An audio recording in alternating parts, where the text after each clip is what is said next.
Okay, folks, good evening. Welcome to Greer City Council meeting. I'd like to call the meeting to order. This is a duly called and assembled meeting held this evening, February 27th, at Greer City Hall. Having called the meeting to order, I'd like to ask Councilman Dumas, if he would, to pronounce or lead us in the Pledge of Allegiance, followed by an invocation for council. You're welcome to join us in standing. Pledge allegiance to the flag of the United States of America and to the republic for which it stands, one nation, under God, indivisible, with liberty and justice for all. Pray with us if you like. Heavenly Father, thank you so much for bringing us here again tonight and for the calling that you've placed on our lives to represent this great city in Greer. And we're thankful for our city and thankful for those that serve us. And Lord, we know that the land right now is divided, and there's so many people that are hurting and confused, Lord, and we ask that you show up in a big way and lead, guide, and direct as you will us tonight during this meeting, Lord. Thank you for your presence. Thank you for your graciousness. Thank you for your kindness and mercies that you show on us every day, Lord. In Jesus' name I pray, amen. Amen.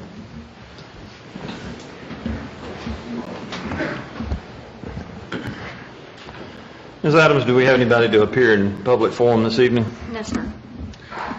Council, with that, we'll move to the minutes of the council meeting. The last council meeting was held on July. We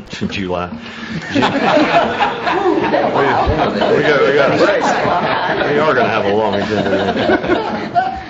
Last meeting was held on January 20. See, I'm out of practice. January 23rd, 2018. I'll entertain a motion that those minutes be received. So moved. Second. Have a motion and a second. Any items of note for the clerk? Hearing none. Ms. Adams? Mr. Airwood. Yes. Mr. Griffin. Yes. Ms. Booker. Yes. Mr. Dumas. Yes. Mr. Bettis. Yes. Ms. Albert. Yes. Mayor Danner. Yes.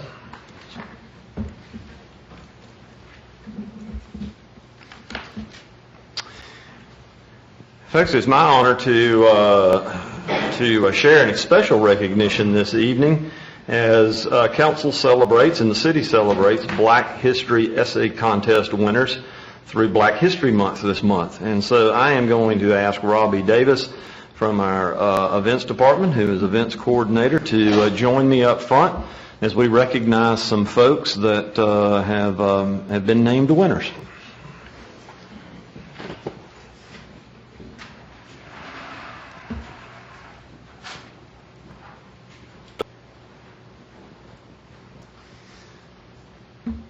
The goal of the City of Greer for Black History Month Essay Contest is to highlight the contributions that African American men and women have made to the history of the United States. Students have been asked to write and submit an essay that celebrates and honors their African American heroes. A few of those folks were able to attend tonight, and we want to recognize them and have them come up and join us. In the middle school, we had 65 participants, and we have award winners. And first, second, and third place. In third place is Sutton Walters from Riverside Middle, who wrote about Harriet Tubman. Second place, who is with us this evening, is Elizabeth Rogers from Riverside Middle as well, too, who wrote about Kimberly Clarice Aiken. And is Elizabeth with us? Elizabeth, if you would join us. Congratulations. Thank you. And if you'll stay up here for just a minute, we've got a certificate for you as well as, that looked like a gift card. You're going, oh, okay, a gift card as well, too. And then first place was Aneem Hassimi from Riverside Middle, who wrote about Richard Wright. High school, we had 160 participants. Third place goes to Jordan Bryant from Riverside High School, who wrote about Jesse Jackson. Second place, who is with us this evening, Emily Davis from Riverside High School, who wrote about Zora Hurston. So if you will come up front, Emily. Congratulations. Thank you for joining us this evening. And first place was won by Jacob Pengies from Riverside High School who wrote about Lieutenant Colonel Archer. Chief, congratulations. Thank you for joining us. Would you give these folks a big round of applause?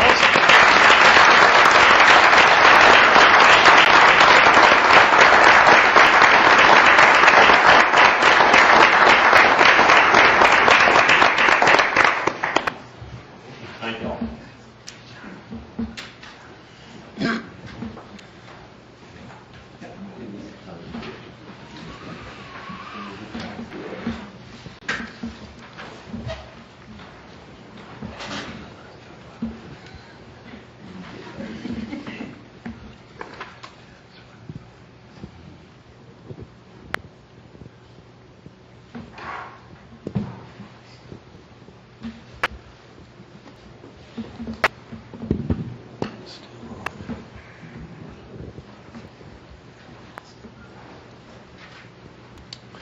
And we want to thank all those participants. That's, what do we have? 225 participants this year. So thank you for those folks that participated and entered the contest. We appreciate it.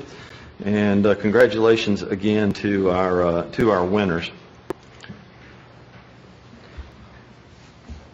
With that, we'll move on to departmental reports.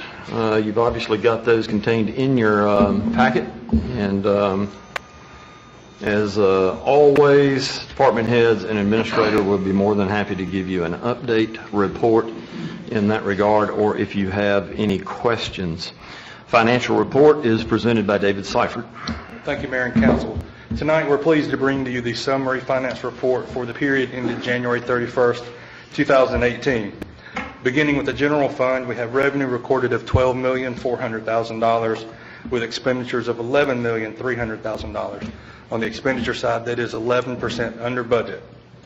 Referencing the dashboards, we have a combined positive variance of $3.1 million and a carrying cash balance of $14.9 million.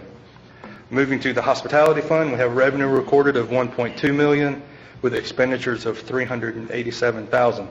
The revenue number for January, $1.2 million, is 3% over budget. And then we have a carrying cash balance for January in the hospitality fund of just shy of $2.1 million. And finally, in the stormwater fund, we have revenue recorded of $618,000 with expenditures so far of $85,000 and a carrying cash balance of $1.4 million. I'd be happy to take any questions you may have at this time. Council, questions? Comments? Thank you, sir. Thank you. I appreciate it.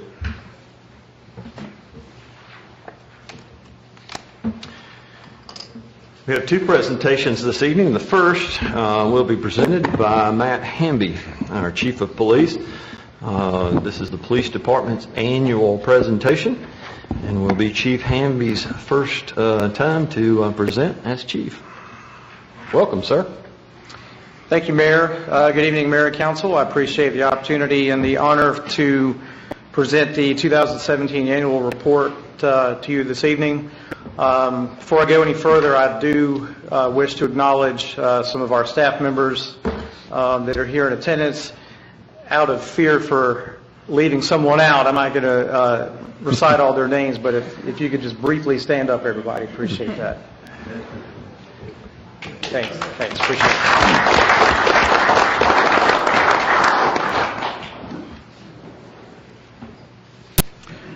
The mission of the Greer Police Department is to provide quality services in partnership with the community to ensure safe and secure neighborhoods. We have core values, partnership, respect, integrity, dedication, and empowerment. We don't just have a mission statement that we file away somewhere, periodically bring it out and read it.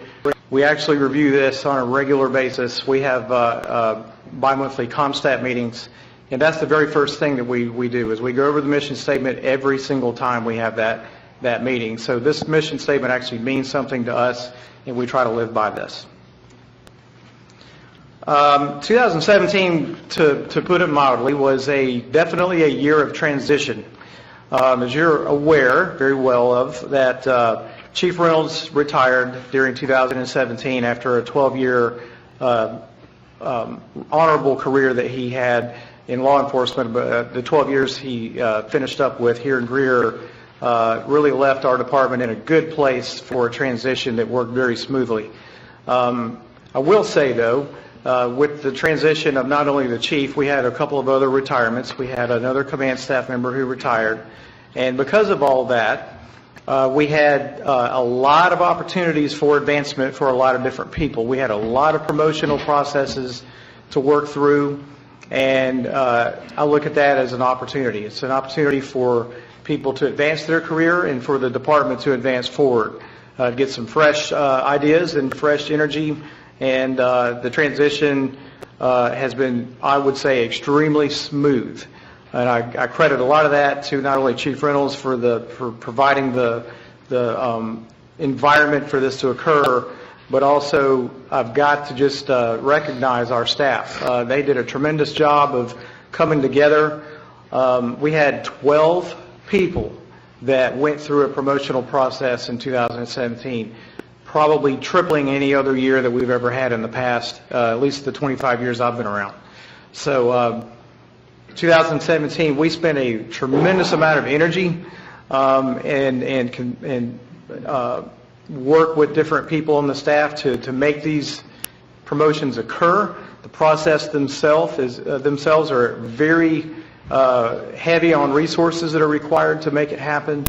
And so because of that, we have literally half of our supervisory staff is either recently promoted or has been transferred into a new role. So we have a lot of transition that has occurred, and our hope is that for quite a while we won't have to be making any significant changes like that, so that we can let our staff get into a groove and get some traction, and we're doing really well with that already. We don't have an official vision statement, but I would like to share with you sort of my view on policing and a little bit of our philosophy that we will follow and we are following. So my personal vision is to ensure that the Greer Police Department has a trusting relationship with our community, one that creates a unified mission with the police and the community to ensure that Greer is a place for all people to feel safe to live, work, and play. I preach every day, and so do other members of our command staff, that we as a police department are given our authority by our community. It's a heavy responsibility to be a law enforcement officer. We are some of the only people in the world that can remove someone's freedom. So we have to be very competent in our job. In order to accomplish this, we have a few standards that we follow, and it basically centers around people. When I look at what is the Greer Police Department, it's not just a building down the road. It's not a bunch of offices and police cars. It's people. We provide a service. So that's what we do. That's why we're here. So we concentrate our effort and our energies in our people. So we will always hire people that are only of the highest quality, highest set of virtues and standards, and they have to be competent in their job. And to accomplish that, we will continue to train them.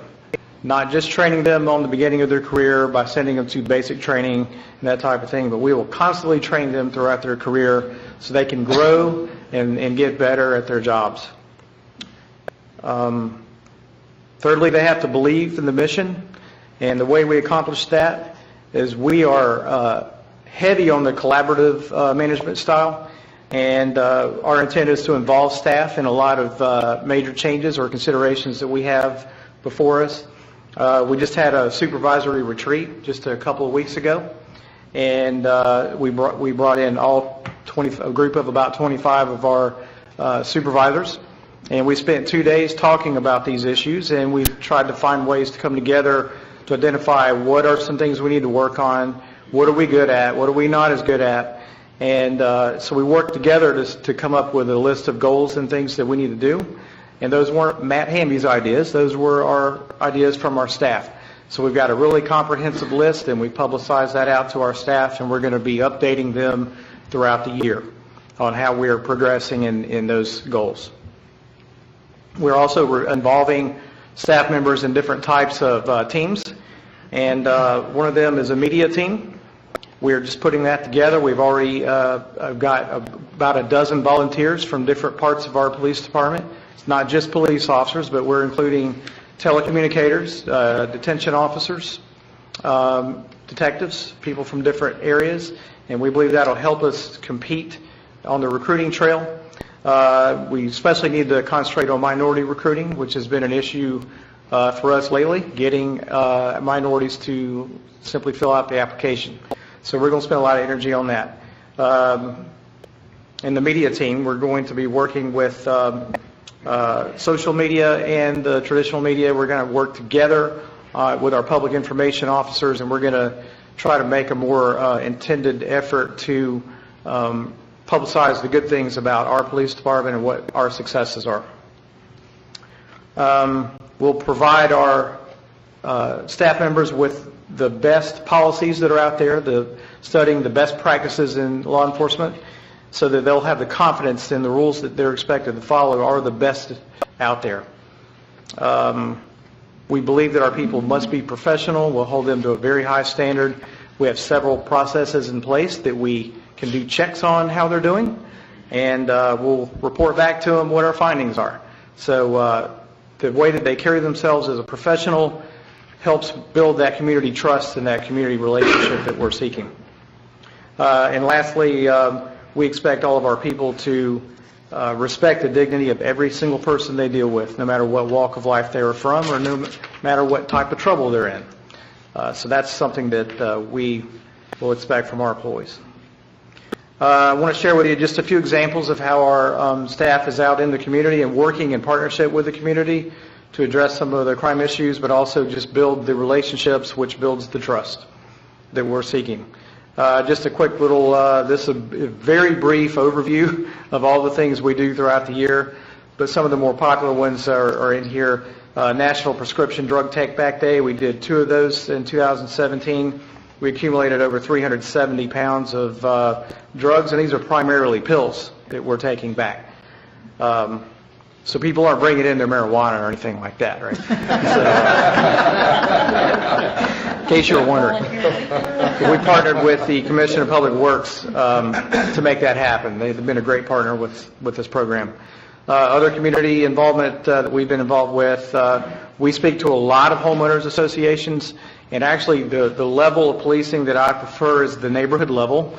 So the HOAs and the community meetings are, to me, the best way to go, because each community has its own identity, own set of problems, and we have found, it's good to have the large community meetings. Those are great, so I'm not against those, but if I had my preference, I would rather do 2 or 3 of these smaller ones versus 1 large one. So that's kind of how we prefer things, had the most success and the best feedback from those. So here's just an example on the left. A couple of us were speaking at the Country Meadows HOA meeting. Of course, our most popular event that's been going on for many, many years is our Cops for Tots program, and we had a raging success this year. We took care of about 250 kids, provided them Christmas toys and gifts, otherwise probably would not have gotten much of anything. This photo here on the right was the Seal Toy Drive that they donate to our Cops for Tots program. As you can see, it's an astronomical amount. They say they probably doubled any other year they've ever had. But our fundraising for that event this year was extremely high, the highest we've ever had. And we actually had so many toys left over, we sent the remainder to Puerto Rico.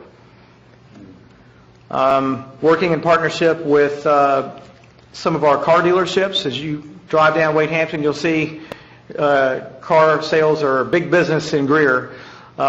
We started finding some issues with property being stolen from cars from customers who leave them to be serviced.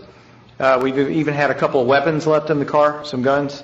So we worked with some of the dealerships, developed this warning sign that they proudly put at the service area, gives them some crime prevention tips there. So that was Honda, D&D Ford, and there's others as well. Another issue that we've seen, which is kind of a result of a thriving community, is we've had a lot of construction site theft during 2017. It's made a lot of our larceny numbers creep up over this past year. Again, we worked with the construction crews as best we could. We met with them on an individual basis, and we developed a flyer which kind of gives them some tips on how to secure the property as they're constructing. It's tempting for them, especially the track builders, to leave the houses unsecured because they got to keep things moving. They'll move appliances in before the house is secured, and so we talked to them a lot about how to prevent that. It's also, we've had issues in our industrial construction areas as well, large pieces of equipment stolen. But what we've done is we've worked with our permitting officials here, so as they get their, if they're applying for their work permits, this goes out in the packet. Working on relationship building. I mean, our officers are doing things, a lot of these stories are untold, undiscovered, but for example, one officer she went and became friends with this group at Ignite Dance Studio. Would drop in and visit them. She doesn't even have kids that go there. She's just a friend of that business. We met with the Trade Street community a couple of times during 2017. Out of all the, the issues that they would have brought up, their biggest concern was some traffic issues, and they specifically had a stop sign. In the grand scheme of a city crime concerns, that might not sound like a really big deal, but to them it is. They have to look out their window and look at that all day long. So we did a little blitz there with traffic enforcement, and we made we issued 28 people some warnings, and 12 people got tickets. So we worked on improving that situation a little bit. Probably the most popular officers that work at our police department is definitely not me. It's Boston Stryker, and they are huge resources for our department. They get a lot of requests to come do a demonstration at schools and birthday parties. They go to kids' birthday parties. A lot of times when they're not scheduled to work, they're working because they're attending a party or something somewhere. They're famous. So we get a lot of stock out of these two dogs, and the two handlers are incredible. You may be aware we hold a youth camp for boys and girls, middle school age, each year, each summer. Each one of those camps is 2 weeks long, and the camp has just grown each year. It's gotten bigger and better, and our school resource officers have put that together. That was a program that they wanted to start a few years ago, and we've maintained some really good relationships with some of those kids that are now graduating high school. There's a couple of them, I hope, one day, if other career plans don't work out, that they'll come back and be Greer police officers. Long list, I'll fly through them. National Night Out, we had here probably close to 200 people show up here in the park August 1st. We have the Cops for Tots program, the drug take back. Our Citizens Police Academy is probably our flagship program that I would say involves people that have a long-lasting relationship. It's a 10-week program. We did 2 classes last year, graduated approximately 40 people through that program, and many of them continue to serve with us as volunteers afterwards. Family literacy night at Chandler Creek Elementary. Real Men Read at Chandler Creek. We've also done that at Woodland Elementary. Identity theft education presentations. We've done church safety presentations.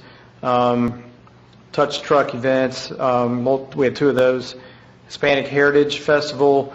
We had one officer who's really made a lot of inroads with the Hispanic community. He's been on their radio station a couple of times, and he's done an excellent job with them. We've had several Coffee with a Cop events throughout the city, and many HOA, more than on this list here. Some other accomplishments in 2017. Our radio communication system funding was it was an expensive project, and you as a council approved the money that was required to take this on. So we replaced all of our equipment for communications, and we are now on a statewide network, and our communications have improved probably is probably twice as good as it used to be. We no longer have any pockets of the city that you cannot communicate with officers, and that was not the case before. Our kennel improvement plan, we didn't quite finish it in 2017, but we got a lot accomplished. We are to the point now where we're waiting on concrete contractor to get going on it. He's waiting on the weather situation and all that. So this is got a lot of traction now. We again, funding was provided by council. We hope to be over 100,000 under budget when this is complete. We upgraded our training room. Believe it or not, we had good equipment. The building's 10 years old. 10 years in the technology world is kind of aged. So we've got state-of-the-art equipment, and we are very proud of that. We did that at the end of the year. We are expanding our telecommunication personnel. All 12 are on staff now. We're finishing up the training on a couple. We're gearing up to work in partnership with our fire department to begin dispatch services for Taylor's and Bowling Springs fire departments. So we're excited about that coming forward in 2018. Our goal was to have at least 2 officers on every patrol shift, specially trained to deal with mentally ill. That's called our crisis intervention team. There's a little confusion on the words here. But we've gone way past that goal, and actually 70% of our personnel are trained in dealing with mentally ill persons. We've changed the format of our officer training program, so it puts more of the burden of learning on the student or the new officer.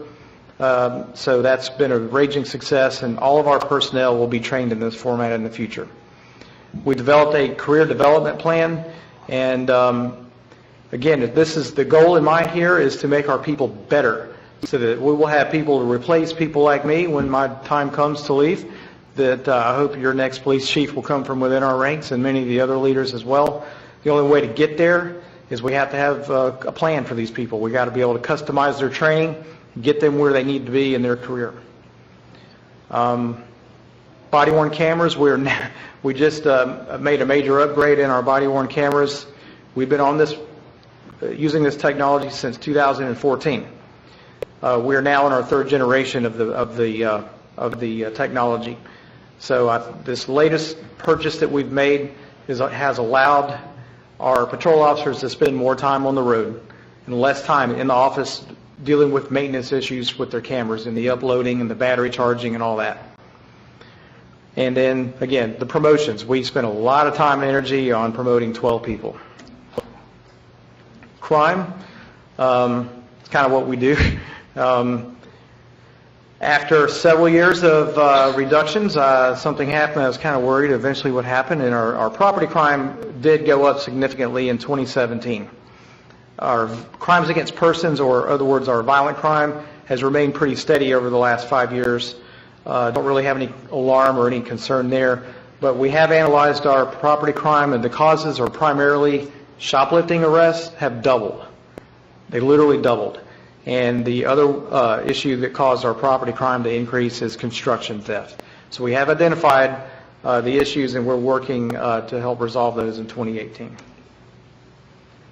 Finally, some of the goals we've set forth for 2018.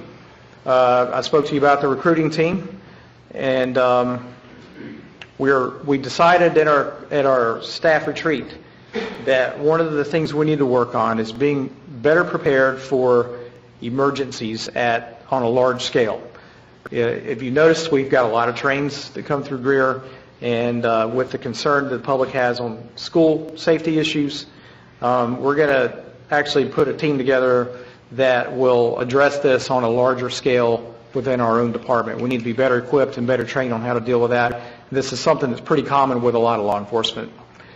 We're going to evaluate our current weapons system. Our current ones are about to end, or about to run the end of their life, with some of the equipment on the sites and that type of thing.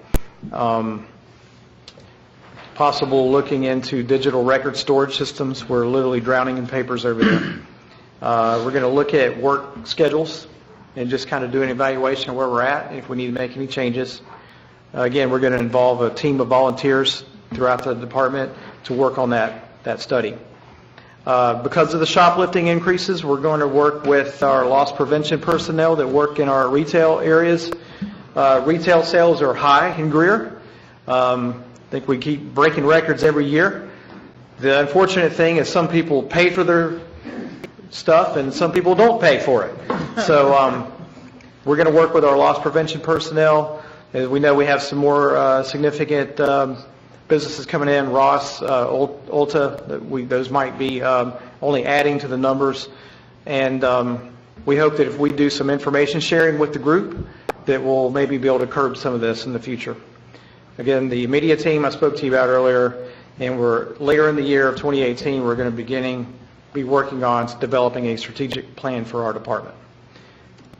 I have a full written document that we will email out to all of the council, and that'll have some more details about statistics and that type of thing.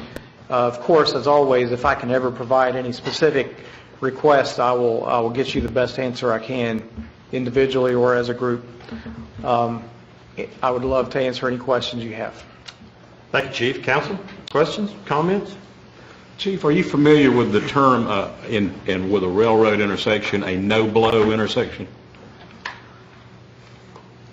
I've heard the term, but I can't really discuss a whole lot of it, or I couldn't teach the topic, I can tell you that. What it does, you know, as they come through Greer, they have to sound their whistle at each intersection. Yeah. What happens is those intersections are beefed up with more arms, more stoppage, and the train doesn't have to make a noise. That's why they call it no blow. Right. So, and it's actually proven to be a safer setup. You might want to look at that and see if there are places. I'm thinking that there are some east of us that have set that up, but I can't remember exactly where. Might be something to look into to make it a little safer where the trains come through. Thank you for that. We'll do that. The other question I have is, of course, SROs are in the news a lot here lately. The training that our SROs get, do you think it's where it needs to be, and what would their response be to an active shooter? Yeah, we've got, of course, each individual scenarios with active shooters are all going to be unique and different. So a lot of our personnel are trained on the proper way to address active shooters. Things have changed from what they used to recommend, and it's more of an immediate, deliberate attack by whatever resources can be on the ground immediately, instead of waiting on a group of tactical officers to go in together, which is what they used to teach. Now officers are taught, if you're single or you're even two officers, whatever, you're going directly at the shooter. Officers are being taught that pretty standard now. As far as school resource officer training in general, we're spending the money on sending them to the best training we can. We've actually got 2 that are going to the SRO conference in, I think it's in Myrtle Beach soon. And I think we've got 1 that's literally out of town right now as we speak tonight. He's out of town at a active shooter instructor course. Officer Anderson from Riverside High School. So not only is he just increasing his training, but he's going to be able to take that and help train some more with the latest techniques. Good. Thank you. Yeah. Others? Chief, I'm excited about your media team that you're forming. I think, Yes. you know, your post about all the relationships and all the good work that you're doing in the community, and it is a partnership. I think that's going to be a great tool to continue to communicate what you're doing and just to let people know that you are present, because y'all do so much behind the scenes that we just don't get an opportunity to get exposed to. And I think it's a great idea to leverage that vehicle to get the word out. Thank you for that. Appreciate that comment. Anyone else this evening? Chief, we appreciate the time and the effort. Thank you to those of your men and women that have joined us this evening. We look forward to a number of the things that you have proposed for 18 and hearing about those as we go through the year. Thank you, sir. Thanks, Council. Appreciate it. Thank you. Mr. Kurtz, you're on deck. Justin Kurtz is our GIS planner.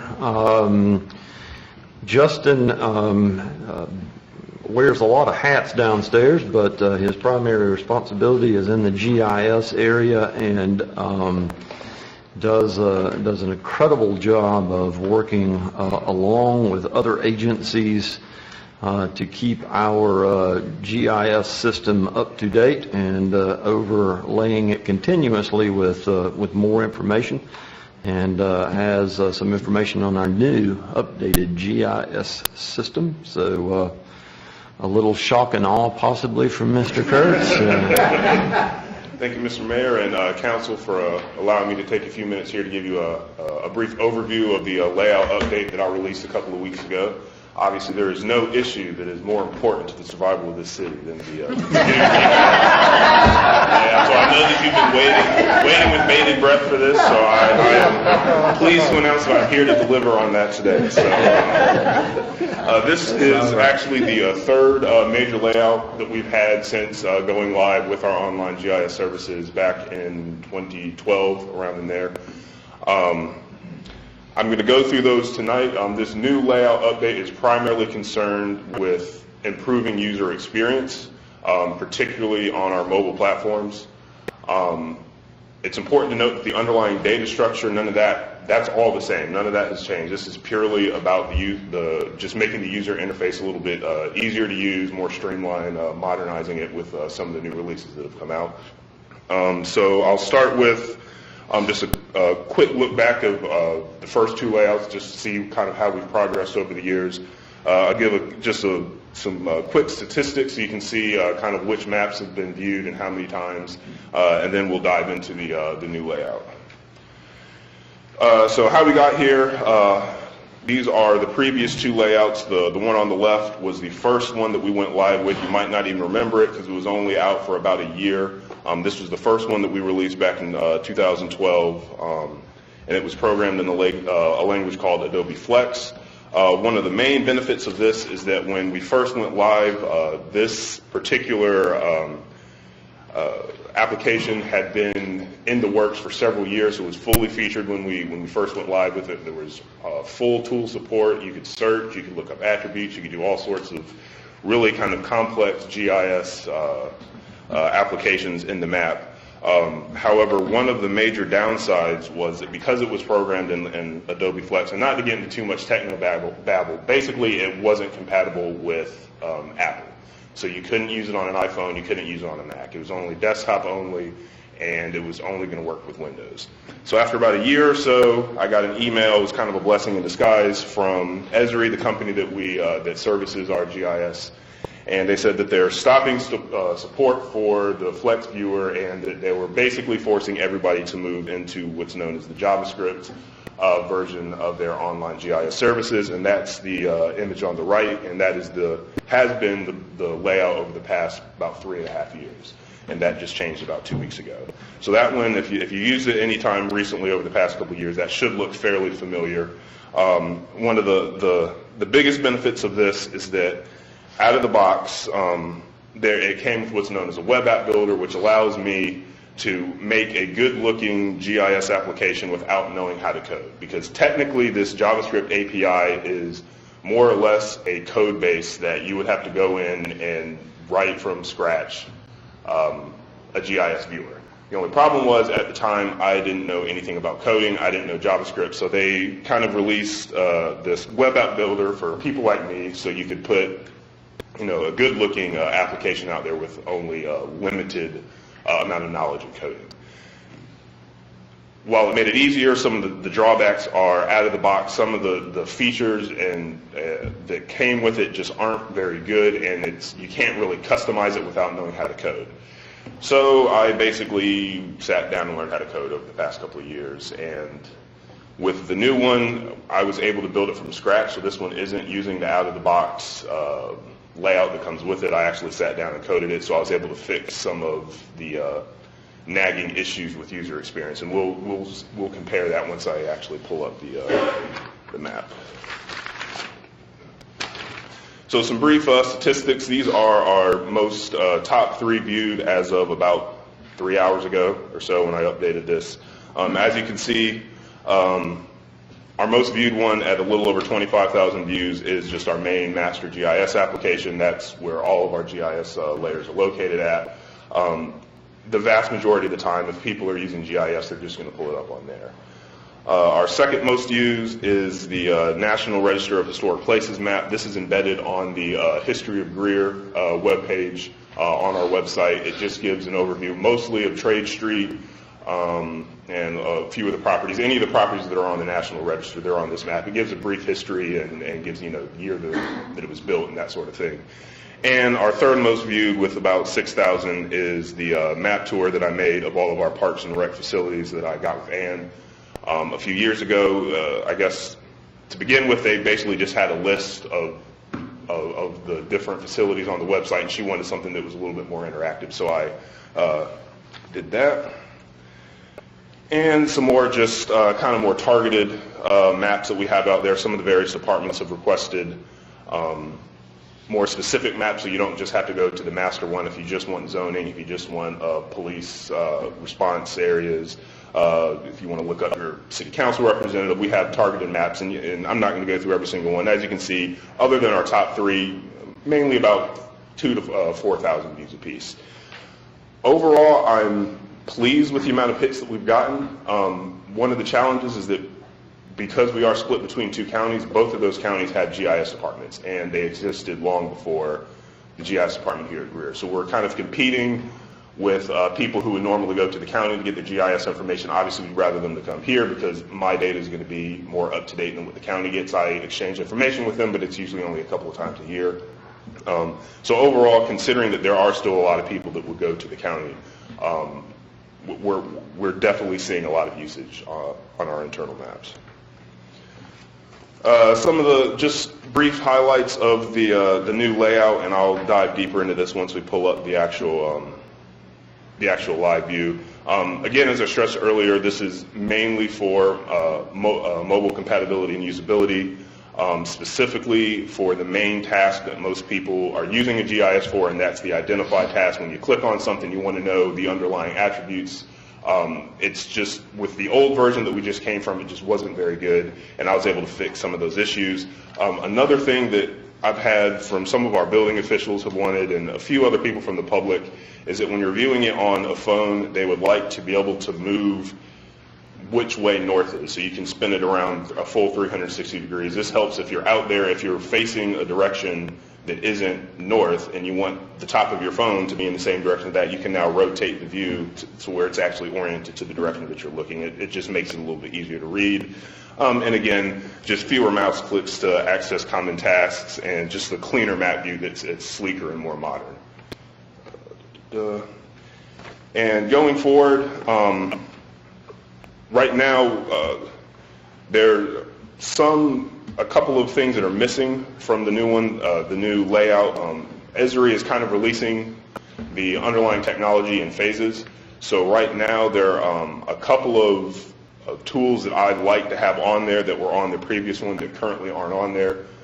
There isn't a fully featured measurement widget right now, or tool. I was able to put on a area measurement, so you can measure the area of a polygon in acres. It's not as fully featured as I'd like.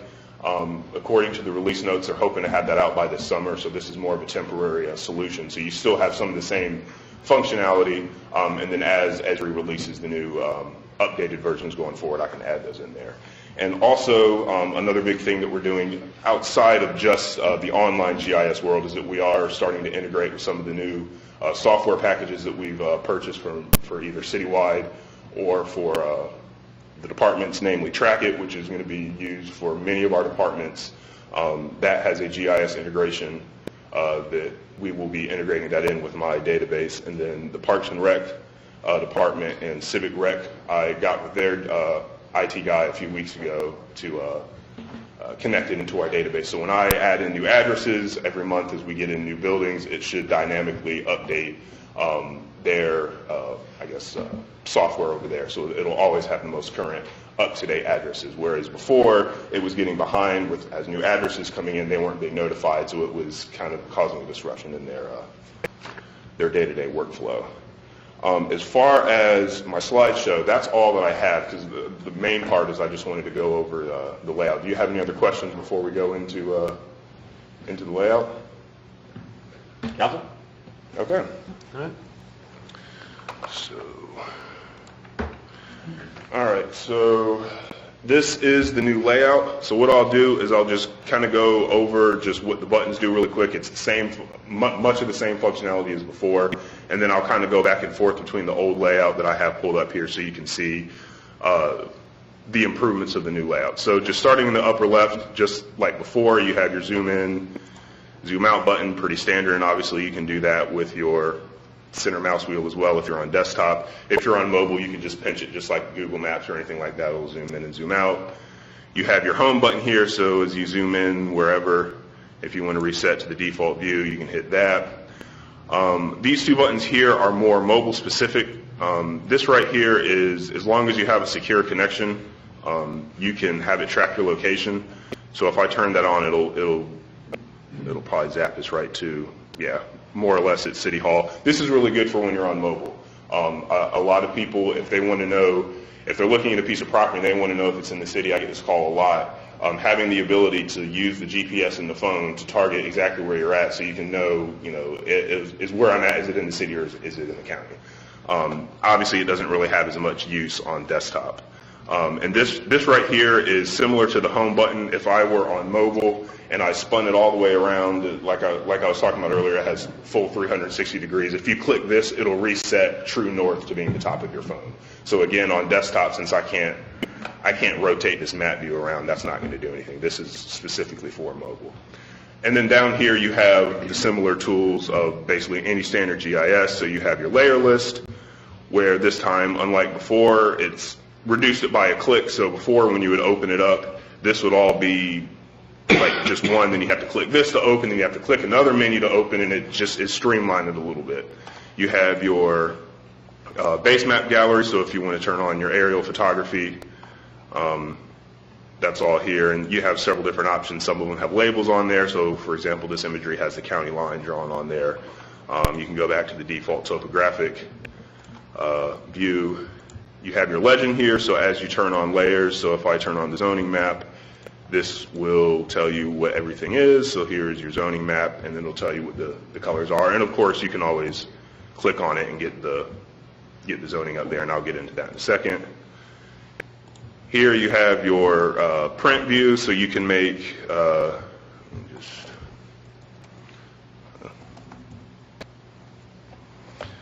it allows you to do 8.5 by 11, 11 by 17 prints from here, and I have included a custom template that matches the one that I do whenever I make the maps for annexations and rezoning. So that way it's branded, it's not just a picture of the map.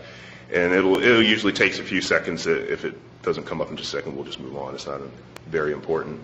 But that'll export a PDF file that you can either save to your computer, or you can just send it to the printer. Hey, Justin, while that thing's spinning, I was going to ask you a question, or just make a suggestion.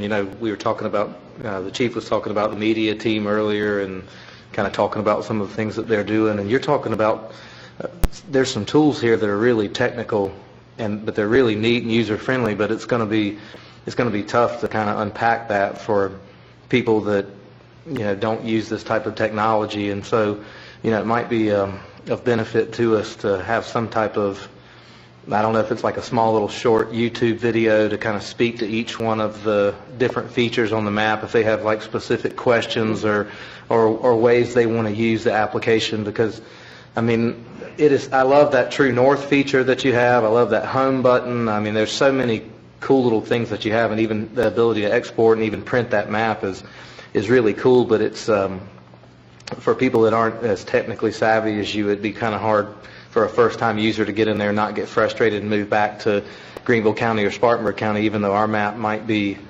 a better fit for what they're trying to accomplish. They just don't know how to do it. Absolutely. I think that's a really good point and a really good idea.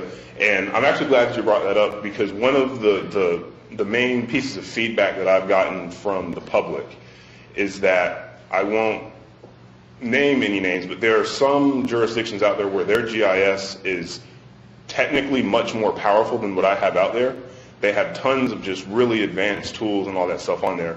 However, I think probably 98% of the time it's never used.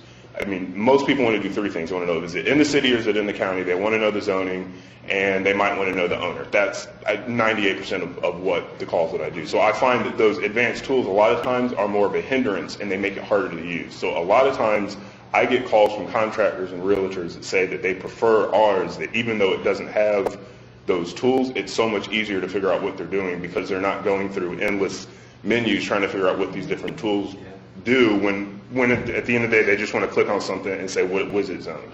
So I think that's a good idea that would help with like you said, new users, but that is some feedback that I have gotten already with, especially once we went from that Flex viewer to this JavaScript based one, that a lot of people have said the streamlined process just makes it much more easier to use, and that they tend to like that. But I think that's a very good idea. Now that it's finally stopped thinking, as you can see, you've seen this layout, I'm sure, plenty of times from the maps that I do for annexations. It's not as nice as the ones down there, like the Legend isn't as good. It's just kind of some of the quirks that it does is it pulls it off the server. But overall, for just a quick little map, if you want to make a printout for somebody, it's something good. And as you can see, it'll pick up if you have the parcel highlighted, it'll show it in there. And then you can save it or you can print it just like any other piece. Can it do that with an aerial view too? Yes, sir. It'll pick up whichever base map that you have. And like I said, that was the 8.5 by 11, but it'll also go up to 11 by 17. And you can do portrait or landscape view. So you have this drop down here, and you can choose whichever size you want to do. Will it eventually be able to do, like I noticed on one of the slides you said you didn't have the Google Street View, but eventually it'll be able to... Okay, so that's another good question. I accidentally skipped over that. I'm sorry. That was a very popular tool that was requested, and unfortunately, a little over a year ago, I got another email from Esri. Google has actually decided that using it in a widget like that violates their terms of service, so they pulled support for it. So it no longer works anymore. I've noticed a couple other jurisdictions have it on there, but I'm not sure how they're doing it. I don't know if they're paying Google. I'm not entirely sure. They're using it in a slightly different way than how we had it on there before. So there's probably other options out there. I just don't know if it's something that we really want to pay for on top of the money that we're already spending for the rest of the software. It was very frustrating when I got that because I know a lot of people like to be able to just do it in there without having to go over to Google. So unfortunately, that won't be coming back, and that's a Google issue. Do you have any other questions? Okay. And as I mentioned before, this right here is, again, I'm hoping that it'll be temporary, just to give you some type of ability to measure because Esri hasn't updated the new, let me turn this zoning map off really quick. They haven't updated this newer version with the full featured measurement. So right now it'll allow you to do in acres. So you can still do this and it'll move and then you can clear it. So at least there's something on there right now. I was able to add it, but ideally, like if I go back, I just kept this old one. This is the previous. I mean, on the other one, you have a full featured, you can change the units and all of that. Unfortunately, that's not on there. So that's one of the few kind of limitations. I went back and forth on how much this should weigh in my kind of decision to release it, but in my opinion, the improvements to the usability of the identify feature that I'll show in a second outweigh kind of the hopefully short-term temporary loss of this right here because I think the other improvements make it worth it. But we'll go back here. And up here, the last one that we need to go through is, again, just like before, is your address and parcel search. So you can still do your... And you can do that and it'll still work as before, or you can search by parcel number, either Greenville County, so we'll just type in that and it'll give you some suggestions, or Spartanburg County, we'll just do that, whatever. So that all still works as before. One thing that I did, a very, very slight improvement, is that if you recall in this one, if I go back to the old one, if you type in, I know one that will do it. If I type in 5-35, down here, this Esri World geocoder is what is the address search. That's what it goes through and it's looking for.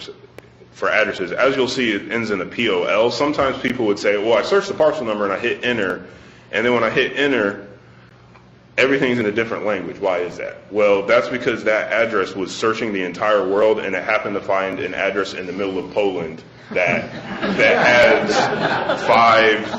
5-35 in it. And they said, well, now I can't read the map, and everything's in like Russian or something. Why can't I, So what I was able to do in this one is I changed it to where this will now only search the United States, so that you won't end up in, the middle of, some random country and trying to figure out what happened. So that's very minor, but it's slight annoyances like that can add up, and somebody might say, well, I'm tired of ending up in Poland, I'm just going to go to the county and use it, and we've now lost a user. Other than that, that's basically it as far as buttons go. The other kind of obvious difference is this is all subjective.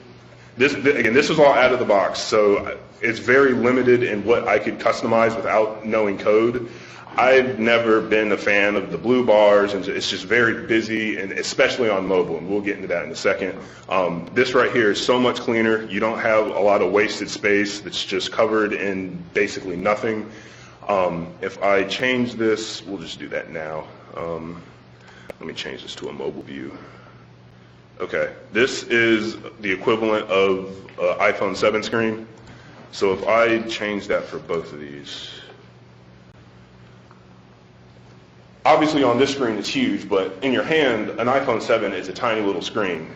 So you're already having a small screen trying to look at small little things, and then now you have a good bit of the screen that is basically unusable because there's just ugliness there. So this right here greatly frees up the screen. It's much more usable, much more easy to read. I know I get a lot of calls from people saying, my eyesight's not very good, I can't really see the screen. Well, if you already have a small screen and then you're taking up a fifth of it with just a big blue bar, well, you're wasting screen space. The main improvements will be, let me get out of Poland. We don't need to be in Poland right now. Okay, folks, let's just zoom in. I'll pull up the same parcel on both, and we'll look at the identification window. So we'll do just.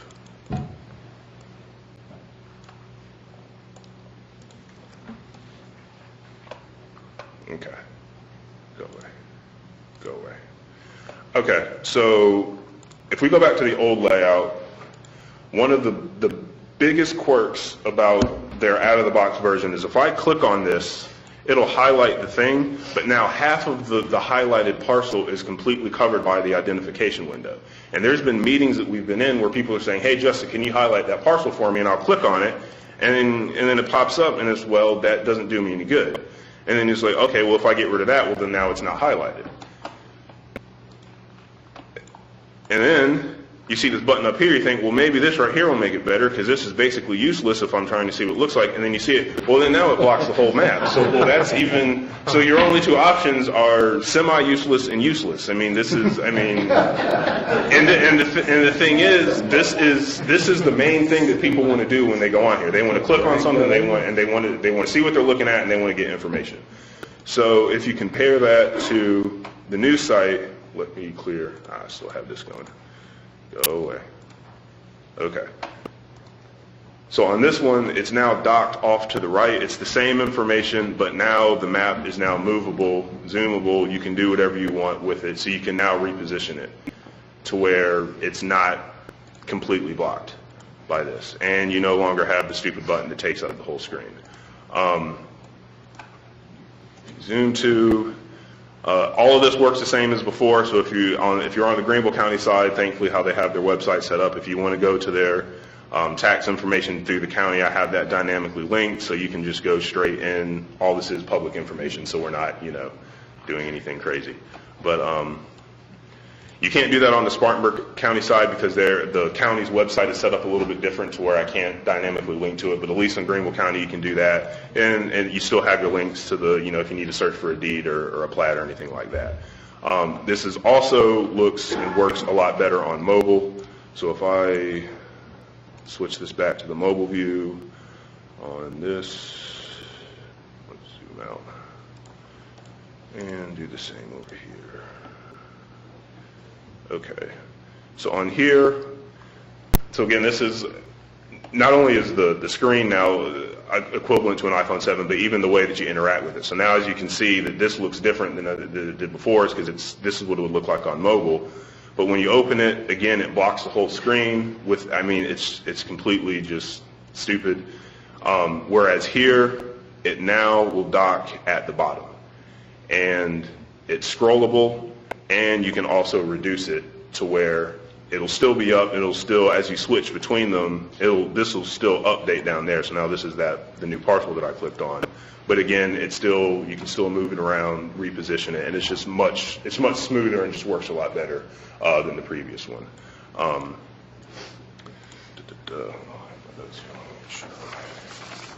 Typed up all these notes and then I just started winging it. Let me make sure that I'm okay.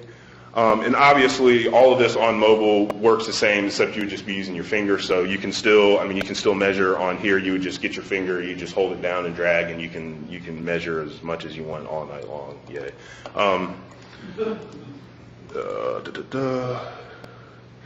Some of the other just very minor things on mobile. It's responsive to orientation, so it'll look like that with the buttons going down the left side when it's in portrait, and if you switch it, it'll update so that way it's a little bit more aware of the orientation, so it maximizes the limited amount of screen space that you would have on a phone. That's really getting to be about it. I'm not thinking. Do you have any questions or comments, feedback, things that you like, things that you don't like right now? There's not really much else to go over because, like I said, the underlying data structure hasn't changed. It's really just the actual user interface that has been streamlined and improved. Council? Awesome job. Thank you. Really good. I just take this opportunity to say one thing. Absolutely. Justin works in our department, and as you can tell, or if you can't tell already, he's very astute and very passionate about GIS, so that's pretty obvious. But he pretty much did all this on his own. I mean, nobody asked him to upgrade this or look into, improving the user interfaces. So I just wanted to point out he should be commended for, just taking the initiative to do it on his own. So thank you, Justin. Thanks, boss. I appreciate it. Justin, several of us use maps like these every day, and so what you've done has made it so much more user-friendly.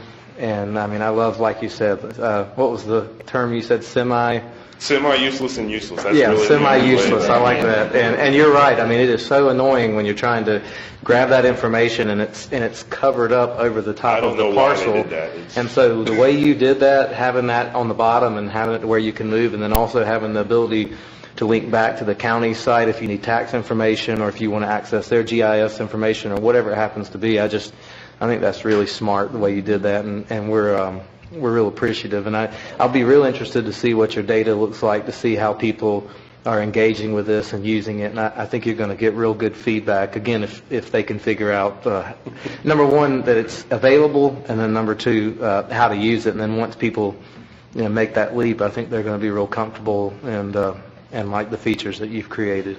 Excellent. I appreciate that. Thank you, sir. Thank you, Mayor. We Thank you, appreciate Council. it.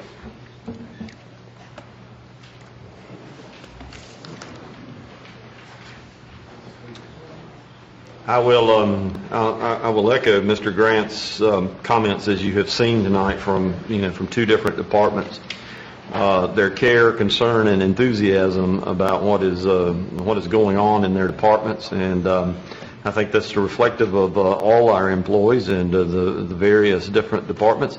We have these presentations from time to time, and they are not only helpful to us as council, but to the general public and others as well too, as you've seen tonight from our GIS presentation.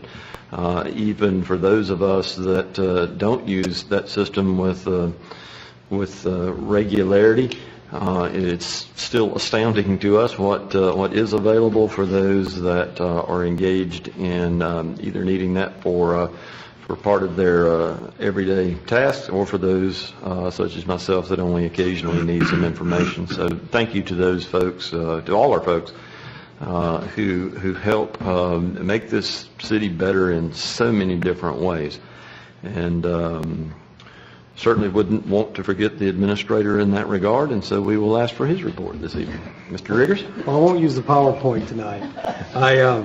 Very briefly, a couple of matters to make sure all of council is aware of is that your state ethics reports are due by March 30th, so we do that as a reminder.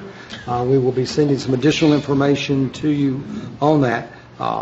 There were some changes to the ethics laws last year, and so if you are used to doing it the old way, you may want to make sure that you're revisiting the instructions inside your ethics report relative to that which is reportable and how you're reporting that. We are glad to assist you in any way that we can possibly assist you in that. Just give us a call, glad to do that. But it is your responsibility to electronically file those ethics reports no later than March 30th. Again, please let us know if we can assist you in any way with that. We were recently had the opportunity to attend the Hometown Legislative Action Day through our municipal association in Columbia. One of the things that happens as part of that meeting is our Municipal Elected Officials Institute has an opportunity for that group to gather.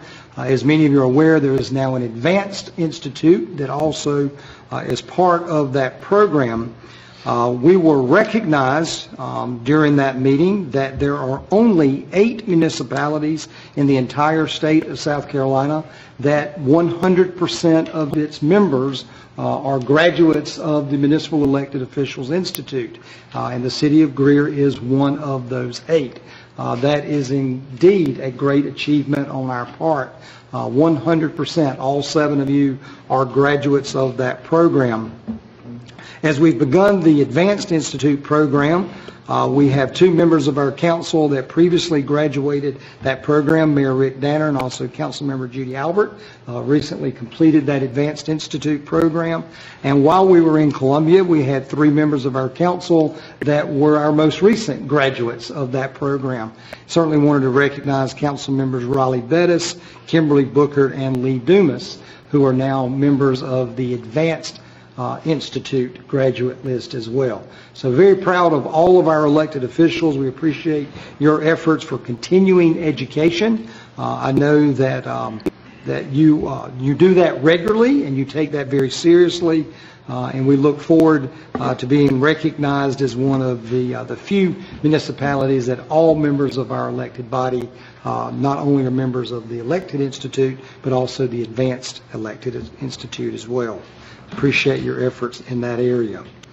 We've been inquiring of you for your schedule availability for your annual planning retreat. That has been, needless to say, quite difficult this year. Your schedules are varied, and you are very, very busy people, and we've been very diligently trying to get that scheduled. Mayor Danner had an opportunity this past weekend to have some additional communications with you. We are proposing to you 2 possible dates that appear to be dates that would suit all of council. One of those is a Monday, Tuesday, which would be a half day Monday into the evening on Monday evening and a half day on the following Tuesday. The first date that we're offering to you is March 19th and 20th. And the second is also a Monday, Tuesday, which would be a half-day Monday into the evening and a half-day on Tuesday. And that date is April 30th and May 1st. That is much later than we traditionally do like to gather, but it certainly works within our work plan, and we can incorporate many of the things that we would traditionally also involve in our budget process as part of that. So we're offering to you to consider March 19th and 20th or April 30th and May 1st. I will send a poll to you, a message to you tomorrow, ask you to reply to that, and hopefully we can, by majority consensus, can agree on what's going to be the best date to do that. But I wanted to go ahead and give you those dates and ask you to be looking at your calendars for that as well. There's a couple of things that we are working on that are not appearing on your agenda, but I did want to give you a brief update where we are in those processes. As you are aware, we're continuing to make sure that we have fire contracts in place with our partners in our special purpose districts around us. We've been very successful over the years in getting those in place. We have been working for quite some time trying to get our agreement in place in the Reedville area. We believe that we've reached agreement and consensus on our latest agreement with that. We have something that we've asked them to share with their commissioners over there. We think it's very useful for us as a tool to continue to provide services in that area and do that in partnership that is a win-win for both the special purpose district and for the municipality, for us. So we're hoping that we're going to be able to bring that final agreement to you very, very shortly. Also, as we are working through those agreements, we've identified and we are aware that our agreement with the Pelham-Batesville district also included a joint use agreement with one of our facilities. Both Chief Jolly and Chief Flowers are continuing to have discussions. There has been a request by Pelham-Batesville for us to review some changes. They're actually asking us to look at a station change where that personnel is situated. We are evaluating that now, and if that we've actually received that as official request from Pelham-Batesville. We are reviewing the impact of that now, and we would be bringing that back to you as a recommendation, we hope as soon as your next meeting. But I wanted to keep you up to date on what was happening relative to that project. Those are the matters that I needed to share with council this evening. Certainly available to answer any questions that you may have. But again, just asking you to please make that note to get those ethics reports filed by March 30th. Thank you, sir. Thank you for the update and report, and the administrator is available for additional questions. We'll move on to items of old business this evening, the first of which is the second and final reading of ordinance number 1-2018. This is an ordinance to provide for the annexation of property owned by Carolyn Chapman, located at 847 Harvey Road by 100% petition, and to establish a zoning classification of I-1 for said property. Ms. McCormick, any new or additional information in regards to the second and final reading of ordinance 1-2018? No, sir. Thank you. Entertain a motion to receive. So moved. Second. And a second. Floor is open for discussion. Questions? Comments? Hearing none. Ms. Adams? Mr. Airwood? Yes. Mr. Griffin? Yes. Ms. Booker? Yes. Mr. Dumas? Yes. Mr. Bettis? Yes. Ms. Albert? Excuse me, yes. Mayor Danner? Yes. Second item before us this evening as a matter of old business is the second and final reading of ordinance number 4-2018, an ordinance to authorize the mayor to execute a quitclaim deed and release of revisionary rights to convey, waive, and relinquish any rights, interest it may have in certain real property located at Berkshire Place and identified as Greenville County Tax Map G002001016-11. Action required on that. No new or additional information in that regard, sir? Mayor, just as a matter of information, please recall that at first reading we did that by title only.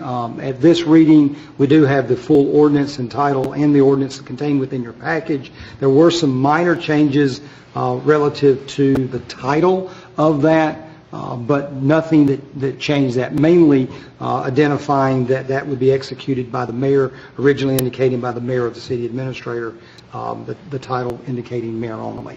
This is the site that we had discussed earlier, where we had a reverter clause at the end of the term of the agreement that the property would revert to the city. We have been in discussions and negotiations with that property for several months now. Was able to brief council on that prior, and there is no new information relative to the desire of the project for us to proceed with that. This just is the tool enabling us to execute that quitclaim deed. For the purpose of discussion, do I have a motion?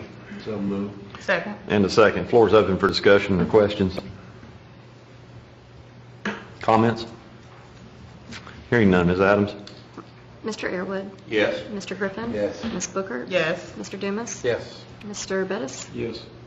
I'm sorry, Mr. Albert? Yes. Mayor Danner? Yes. We want to thank Ms. Adams for filling in with us tonight. This is not her normal or regular duty, and so we appreciate her giving up an evening with her family, and I know that she, as well as the rest of council, wish Ms. Duncan a speedy recovery. She is yet to get back, except on a part-time basis, and hopefully she will be back with us soon. But not soon enough for Ms. Adams. So we thank you for being with us this evening. Yes, sir. Council, if you will allow me, and Mr. Streetman will allow me, I'm going to exercise some executive privilege and move one of the items that we have before us this evening, which is just a matter of discussion. There's no official action or vote to be taken in that regard. To a place at the front of our new business. We can dispense of this item in a relatively quick fashion, I think, and then we will move on to those items that are going to require a little bit more information in detail. But I have asked that we have time this evening for a brief discussion regarding the location and zoning of tattoo businesses in the city.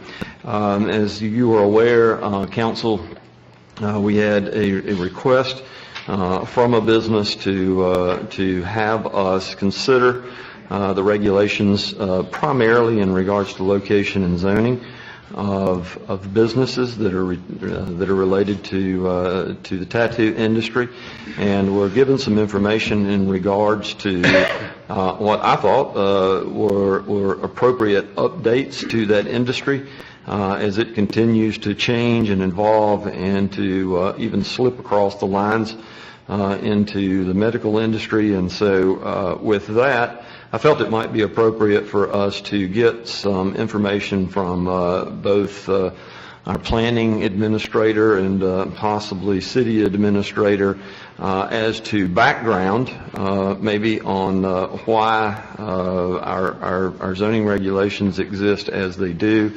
possibly any directive council might want to give in terms of how we might examine our current ordinances, and then possibly any updates or suggestions that you might have from council as well. So, Ms. McCormick, if you would, I guess what would be most helpful for me is a brief overview of our current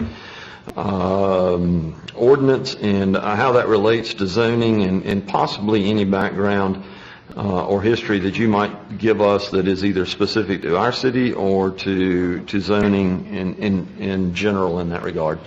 Yes, sir. Good evening, Mayor Danner again, and members of council. The City of Greer's tattoo facility ordinance is put in place, and we currently allow those facilities in our S1 services and our I1 industrial districts as special exceptions only.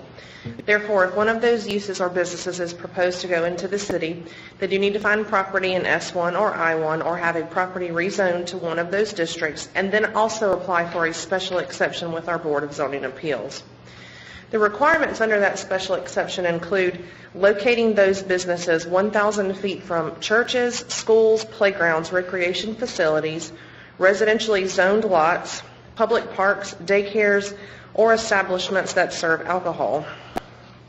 We measure that with a straight line from property line of the protected use to the business that's proposed. And in South Carolina, if you all recall, when tattoo facilities were forever not allowed in this state, and then they became allowed, and then legislation was written at the state level, and the distances measured from the state are 1,000 feet from a church, school, or playground. The city, when they adopted their regulations, added those other restrictions and how to measure that. We did some research this week on a few other local jurisdictions and what they do for tattoo facilities. Greenville County's ordinance does not currently address tattoo facilities. There are several locations in Greenville County that have opened in light of not having an ordinance. However, the state law does provide that any facility that is going to tattoo should have a document from that jurisdiction enabling the tattooing of persons therein. Therefore, I don't know how those businesses in Greenville County are doing that with the state, but there could be some further research to be done in that area. Spartanburg County, although they do not have traditional Euclidean zoning like we're familiar with here in the city, they do have regulations including 1,000 feet from churches, schools, and playgrounds, and 500 feet from other tattoo facilities or bars. They measure that similarly to the way that we do it. A few municipalities around South Carolina, the city of Greenville regulates tattoo facilities and also includes body piercing in that, and they only allow those in S1, but they're permitted by right. No distance requirements from any of the uses. Any other uses other than those that the state requires. The city of Rock Hill regulates tattoo facilities, body piercing, and also includes psychics and mediums as part of a level of personal services. They call them Personal Services B, and those are allowed in all 3 of their commercial districts as special exceptions and in industrial areas as conditional uses. They have a few extra caveats in Rock Hill. You cannot have retail sales as part of those businesses, and they regulate 1,000-foot distance from most of the same uses that we do. The city of Mount Pleasant regulates tattoo facilities only in their light industrial areas as special exceptions, and also regulates from churches, schools, playgrounds, but they also include residential zones or uses. The city of Greer currently does residentially zoned property, not residentially used property, so they've gone one step further there. That just gives you a highlight and overview of what is currently going on around South Carolina with some of our similarly sized and regional municipalities here in the upstate. However, it doesn't address necessarily some of the changes that we heard from some people in the tattoo industry as they relate to medical, whereas around the country we have seen some progression in how those facilities are being regulated. Interesting point. I want to open the floor for discussion. This is open to all of council. Interesting point, because one of the ordinances specifically addresses piercings. I'm going to assume that we don't, since we have a business that does piercings about 1,000 feet from here. That's correct. There's no mention of body piercing or anything of that nature in our ordinance, and so that business was able to open, I guess, under the premise of retail or medical. I'm not exactly sure what classification is on their business license. However, we don't have any, our ordinance is silent on that issue at the current time. Okay. Council, floor is open for questions or discussion. When last time this matter came up, I was for allowing tattoo parlors, because I think the image that some folks have, I think a lot of that is changed. And I think we allow it in a service or an industrial area. And I think by allowing businesses to go in those areas, they're kind of, we're trying to hide them. And then when things are hidden, they're not seen by all the eyes. And so if there are things going on that need to be stopped, they're not seen. But if you've got something, let's say there's any type of business and it's located on Trade Street, there's a lot of eyes seeing it every day. And if there's an issue, somebody's going to let somebody know. And so as far as, I think they should be allowed in all commercial districts within our city, and we definitely don't need to try to take that business and put them in an area where we're trying to hide them. Others? How many tattoo parlors do we have in the city now? We have none. I think we took a look at it with all these restrictions when we first did it, and there might have been 2 little places in the very far reaches of industrial zonings where they could have put them. With the special exceptions that you mentioned in Rock Hill, how many tattoo parlors do they have right now? Do you have any idea of the count? I do not know. We can find that information out. And just to comment on Mr. Bettis's statement, with Justin's fancy GIS, we can tell you which parcels you could locate those on potentially. Yeah. With those buffers of those 1,000 feet, those tools are available to us at this point. Anything from the administrator's point of view that you'd like to add to the discussion? Well, we're not mind readers. And that's the difficult part of if there's a request for us to make revisions to our zoning ordinance, we're glad to do that.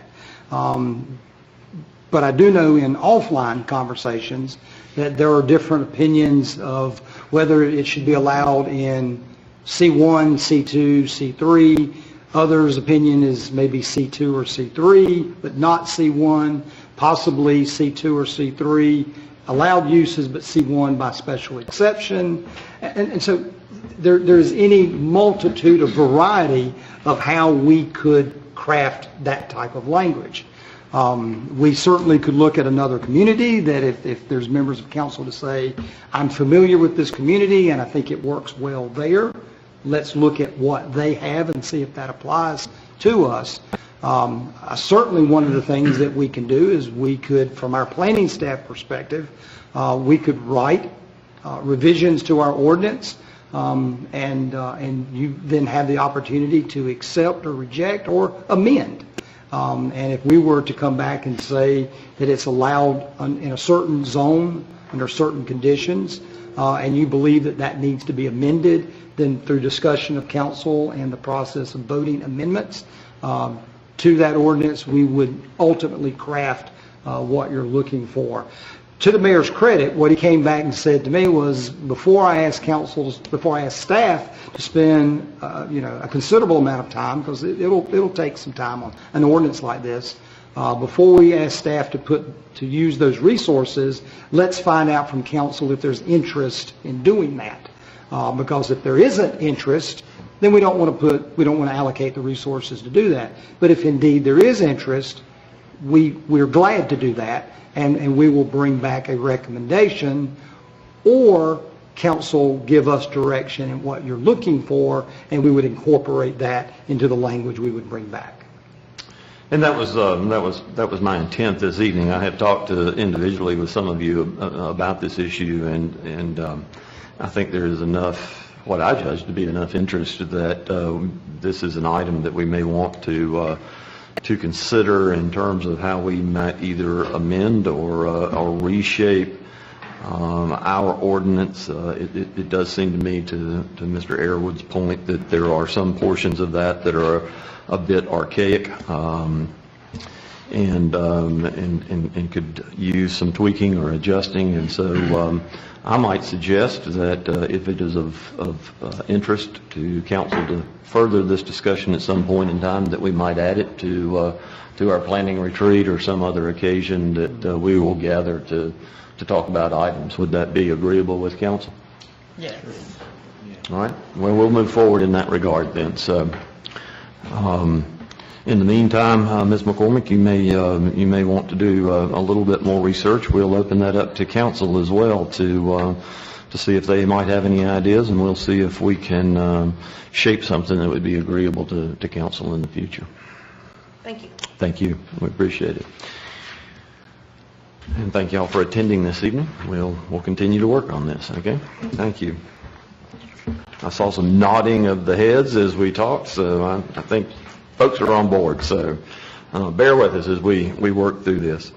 We have a number of new items, as you can see. I appreciate your interest and staying with us on this. It is going to be a long evening for council. We'll continue to move along here as we will try to keep this moving as we can, but certainly a number of items for consideration and new business, and we'll address those as we can. But thank you for your patience this evening. First item of new business, other than the discussion that we just finished, is the first reading of Ordinance 5-2018. This is an ordinance to change the zoning classification of property owned by B. Scott Streetman located at Ridgecrest Circle from OD Office District to R7.5. Ms. McCormick? Thank you, Mayor Danner. The first reading for Ordinance 5, 2018 is for two parcels on Ridgecrest Circle that are owned by Mr. Scott Streetman. And he has had these for a while, and as OD Office District has not really been a successful business plan to develop there on Ridgecrest, which is just off Wade Hampton Boulevard. Therefore, he is requesting to have those rezoned to R7.5, single-family residential, in order to subdivide those two lots into additional lots and build some single-family residences to continue the pattern of development along that street. That's all I have at this time, Mr. Mayor. By show of hand, is the owner of the property or representative of the owner of the property with us this evening? Would you care to speak or address this issue? Let the record indicate that someone signified that they are here to represent the property. They did not speak. I'll entertain a motion to receive ordinance number 5-2018. So moved. Second. Have a motion and a second. Floor is open for discussion. Questions? Ms. Adams? Mr. Airwood? Yes. Mr. Griffin? Yes. Ms. Booker? Yes. Mr. Dumas? Yes. Mr. Bettis? Yes. Ms. Albert? Yes. Mayor Danner? Yes. First reading of ordinance number 6-2018, an ordinance to change the zoning classification of property owned by Richard Franz located at 937 Abner Creek Road from C3 commercial to R7.5. Ms. McCormick? Thank you, Mayor Danner. The first reading for ordinance 6/2018 is to change property at 937 Abner Creek Road from C3 to R7.5. The purpose of this rezoning is for the property to be developed in a single-family residential subdivision. They do have a proposal, although that's not before you this evening. If approved for rezoning, they would be proposing 86 lots with a minimum lot size of 7,500 square feet. At 25.06 acres, that density allows them that many units, and that's all I have at this time, Mr. Chairman.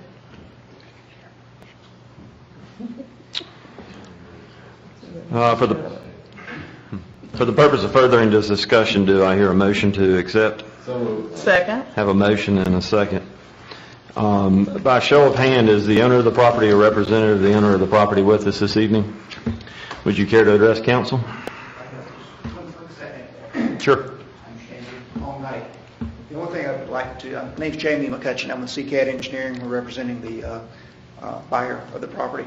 The one thing I just want to make sure council is aware of, this property was zoned C2 or commercial when there was a proposed frontage road. Due to the airport commission now owning a part of that property, that's really not possible. And so the access to this property is very limited, really only suitable for residential. That's just, like to know the history of that. But if you have any other questions, I'll be glad to answer those. The piece that you referred to that's now owned by the commission, that's not in the in the environ zone, or is it? It is in the environment zone. There's a small part of frontage between this parcel and I-85 where the frontage road could go through. And because of the airport commission owning that piece, we don't see a reality of that frontage road being completed, which would be necessary for the commercial development of this site. So none of the home sites encroach the environment then? No, sir. Okay. So we're completely out of the environment. Okay. All right. Others? Questions? Comments? Thank you, sir.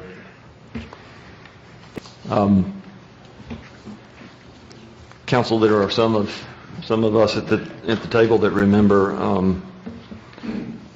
that proposed development, retail development in that area, and the work that was done to consolidate a number of pieces of property out there. And so this comes back to us for rezoning back to residential, has been before planning and zoning, and comes to us with a recommendation from planning and zoning to accept, if I remember correctly. Is that right? That's correct. It was approved with a 4-3 vote. 4-3 vote. Okay. Other questions in that regard? Comments? I just have a question about the map. There's a little triangle piece of this property off by itself. What's that all about?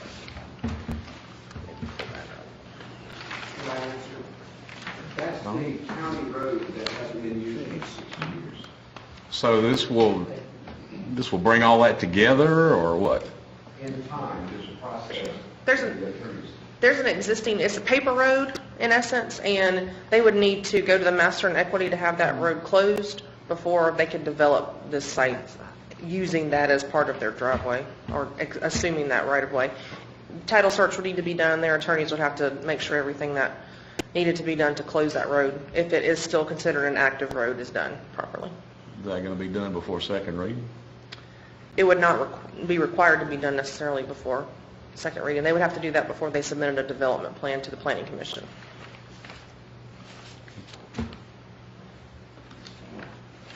Others? Ms. Adams? Mr. Airwood? Yes. Mr. Griffin? Yes. Ms. Booker? Yes. Mr. Dumas? Yes. Mr. Bettis? Yes. Ms. Albert? Yes. Mayor Danner? Yes. First reading of ordinance number 7-2018, an ordinance to provide for the annexation of property owned by Dobby Limited Partnership located at Victor Hill Road by 100% petition, and to establish a zoning classification of I-1 for said property. Ms. McCormick? Mr. Mayor, thank you, and I apologize for calling you chairman a moment ago. I had my planning commission hat on. Now my council one is back on.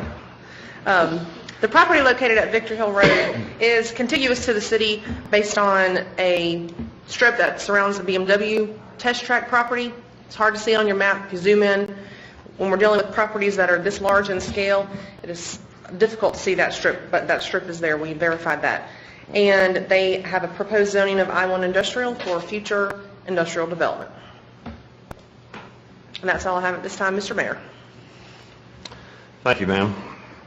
I'll entertain a motion to receive. So moved. And a second. Second. I have a motion and a second. By show of hand, is the owner of the property or a representative of the owner of the property with us this evening? Record will indicate that nobody said so. Questions? Comments? Ms. Adams? Mr. Airwood? Yes. Mr. Griffin? Yes. Ms. Booker? Yes. Mr. Dumas? Yes. Mr. Bettis? Yes. Ms. Albert? Yes. Mayor Danner? Yes. First and final reading of Resolution 2-2018, a resolution renaming Ryan's Corporate Way to Walter Brazier Drive and directing staff to install appropriate signage. This comes at the request of North Greenville College as they move to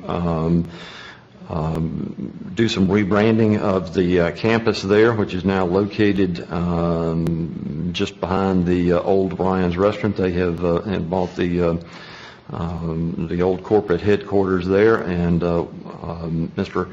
Brazier's son, or Mr. Brazier, has donated much of that campus, and his son's name is now a part of that campus, and they ask that we might consider renaming that section of road. There are no addresses on that street to be re-identified, and so it comes to you as a resolution to rename Ryan's Corporate Way to Walter Brazier Drive. I'll entertain a motion to receive. So moved. Second. Have a motion and a second. Any additional information, Ms. McCormick, in that regard?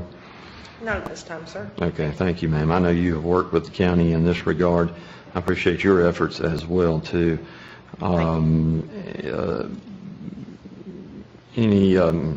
Any questions or other comments in that regard? I do want to add one comment. We have of course worked closely with the university on this project, and I think that you are going to see some efforts probably later on this spring or early summer to raise the identity of that campus. If you're not aware, they are doing quite a bit of work there, not necessarily in terms of adding any new buildings or space at this point, but they are quite hopeful that that's going to happen in time.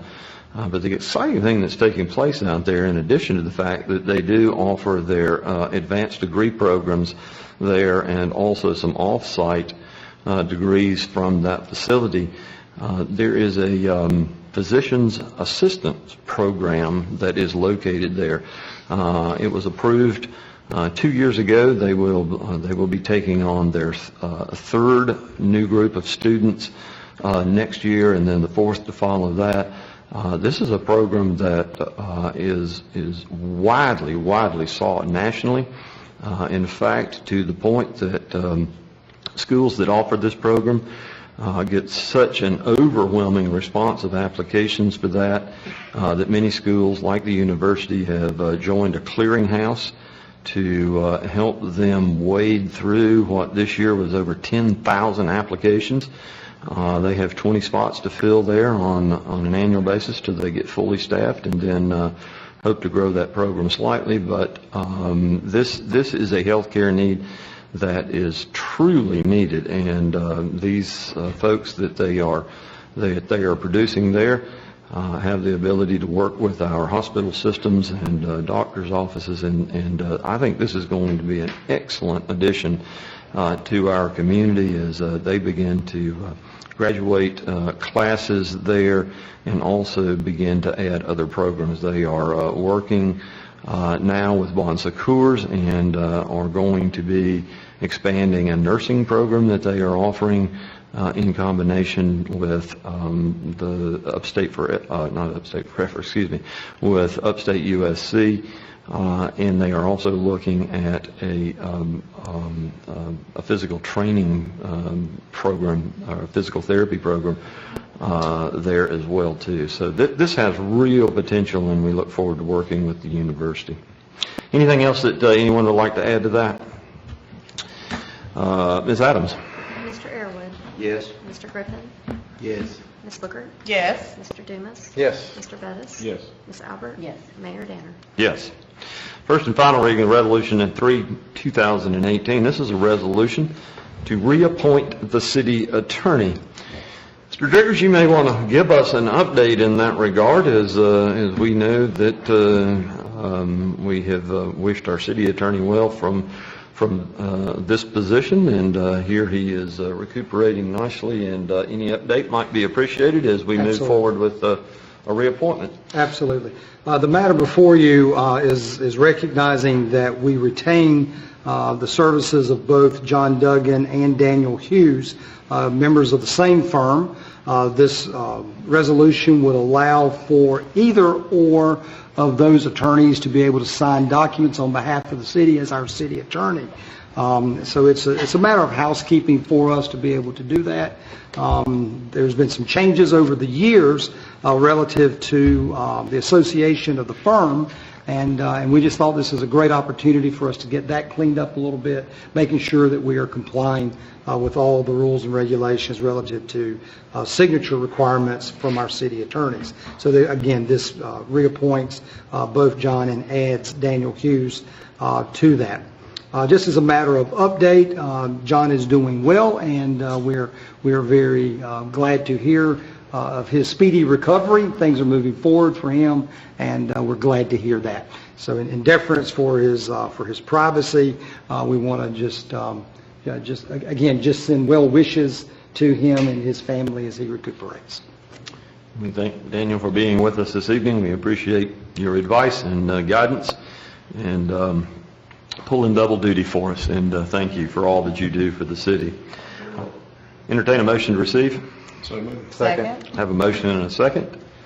Any comments that you would like to add, or anything from council? Hearing none, Ms. Adams. Mr. Airwood? Yes. Mr. Griffin? Yes. Ms. Booker? Yes. Mr. Dumas? Yes. Mr. Bettis? Yes. Ms. Albert? Yes. Mayor Danner? Yes. First and final reading of Resolution 4-2018, a resolution to accept O'Neill Village Phase 3 subdivision streets, namely Daystrom Drive and Novelty Drive, into the City of Greer street system. Mr. Grant.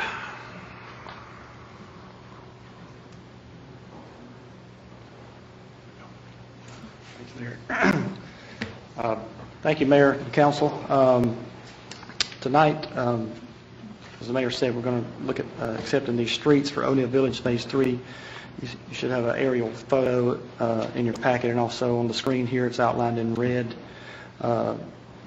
And there's also have a recent picture of the streets. This project, O'Neill Village Phase 3, started construction in late 2016. It's located near 101 off O'Neill Church Road. It's in Council District 4. All utilities are in, the streets are paved, and as you can see, houses are under construction. Staff has inspected the construction and believes it meets city standards, and therefore staff recommends that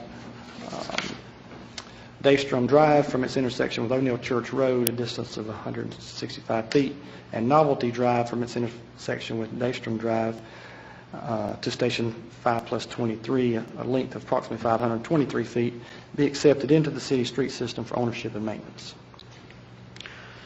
Council, on the recommendation of the engineer, I'll entertain a motion to receive Resolution 4-2018. So moved. Second. Have a motion and a second. Questions? Comments? Hearing none. Ms. Adams? Mr. Airwood? Yes. Mr. Griffin? Yes. Ms. Bookert? Yes. Mr. Dumas? Yes. Mr. Bettis? Yes. Ms. Albert? Yes. Mayor Danner? Yes. Council, if you have not had an opportunity to ride by O'Neill Village in the last 3 to 6 months, I would urge you to do so. As many of you know, O'Neill Village was a concept project for us that got started, I guess, at this point, 2007 or 8. I mean, it was maybe even farther back than that. Further back. Yeah, before that. I guess maybe Construction prior to the 2005. recession. It got off to a fairly quick start, got caught in the downturn. But if you have not been by there lately, you are going to be amazed at the amount of work that has not only taken place out there, but continues to take place with an additional section that is being added even as we speak. So I think from that earlier slide that you could even see where some of the clearing was taking place for even an expansion of that area out there. So a very rapidly growing area in our city. First and final reading of Resolution 5-2018, a resolution to accept enclave in Lismore subdivision streets, namely Filtro Drive, Warniger Court. Mr. Bettis and I are not sure if this street is misspelled or not, but That's correct. Van Buren Court into the City of Greer street system. Mr. Grant, information in that regard? Yes, sir. Thank you, Mayor. Similarly, this subdivision wants to accept these, for us to accept the streets in the city. You see the aerial photo in your packet and also on the board. Also have a recent picture of what it looks like in the last few weeks.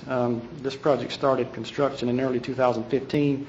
It's located off South Suber Road. It's in Council District 5. All utilities are in, streets are paved, and it's basically built out. There might be one lot left, but it's essentially built out already.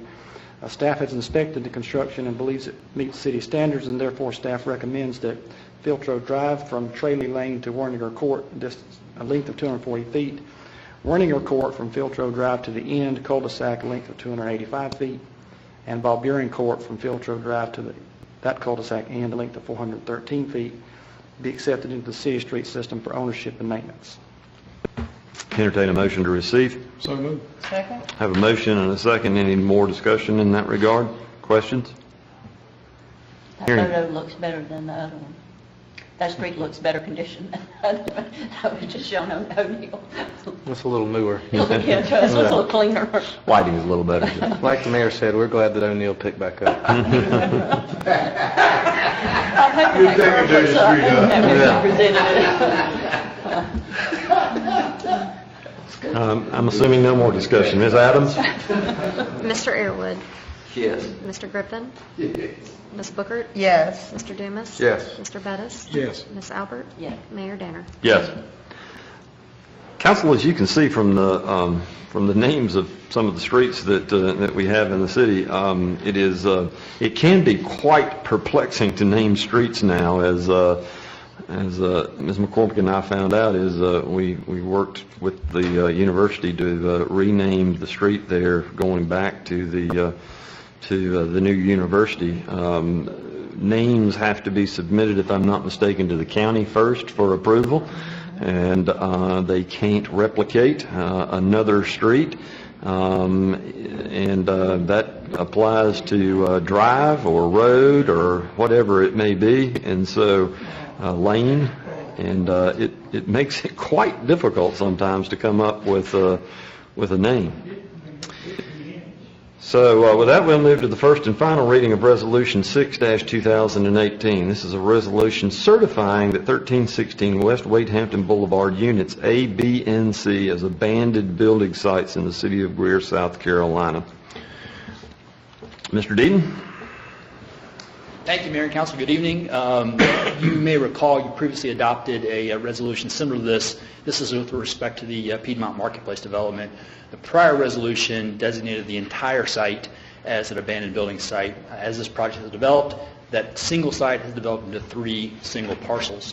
So this resolution asks you to designate each of those parcels as abandoned building site. The net effect is that it increases the available credits to the project. You'll recall, though, that those credits apply to corporate income tax, so those credits will not reduce the revenue streams that come to the city of Greer. Entertain a motion to receive. So moved. Second. Have a motion and a second. Floor is open for discussion. Questions of Mr. Deaton? Hearing none. Ms. Adams? Mr. Airwood? Yes. Mr. Griffin? Yes. Ms. Bookert? Yes. Mr. Dumas? Yes. Mr. Bettis? Yes. Ms. Albert? Yes. Mayor Danner?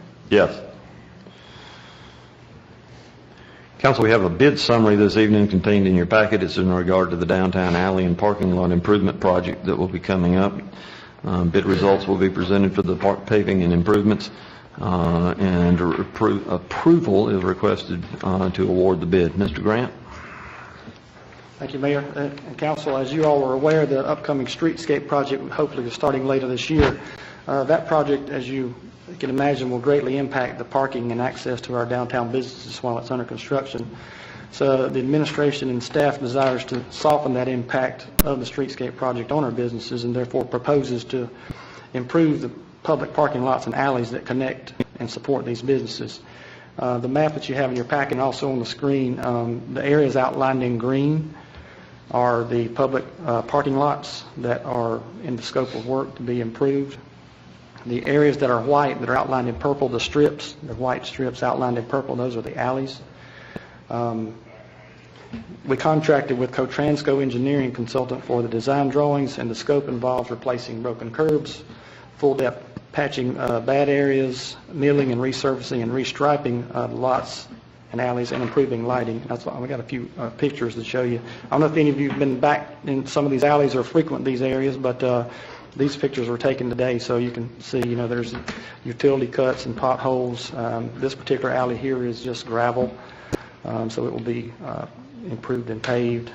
Here's another one, lots of utility cuts and potholes, etc. Mr. Grant, can you go back to that first alley shot that you took there behind the... How's this work there? Yeah, right there. Okay. So I know that right there, I believe on both sides of that building, they cut off access there from 14. Is this truly an alley that goes all the way through on both sides of that road? Both sides of which road? I think that maybe I'm thinking. I'm sorry. I'm actually, now that I look at the picture, I think it's on the other side of that curb right there. Through the crack there in the building. That's Main Street. Gotcha. Yeah. Okay. I'm sorry. I'm thinking on the other side of the building. Thank you. Okay.